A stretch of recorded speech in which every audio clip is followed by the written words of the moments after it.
la dissertation est en réalité une démonstration dans laquelle on cherche à convaincre un interlocuteur, par conséquent un correcteur. Il s'agit donc d'un exercice qui obéit à une méthodologie particulière. Dans son architecture, la dissertation est composée de 3 grandes parties: d'une introduction, d'un développement et d'une conclusion. Mais il faudrait justement, pour pouvoir faire une bonne dissertation, commencer d'abord par savoir lire un sujet avant d'appliquer les méthodes qu'il faut pour réussir une introduction, réussir son développement et réussir sa conclusion. Lire un sujet, c'est faire attention à un ensemble d'éléments. Parce que dans un sujet, rien n'est gratuit.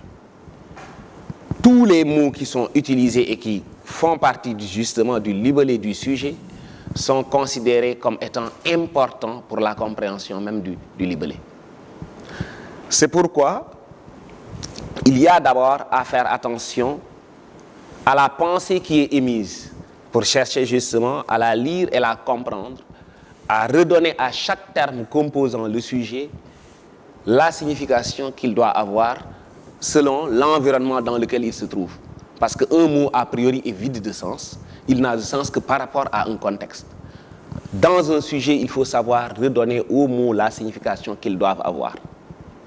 Par conséquent, il faut procéder à une lecture plurielle du sujet. Lire donc le sujet plusieurs fois avant de pouvoir s'en faire une idée nette, une compréhension valable. Au-delà, il faut également être attentif à ce qu'on appelle l'analyse de la consigne. La consigne, contrairement à ce que pensent les élèves souvent, on a tendance à penser d'ailleurs que ça ne fait même pas partie du sujet. Certains se contenteront tout simplement de lire le libellé et automatiquement après de commencer à traiter leur devoir.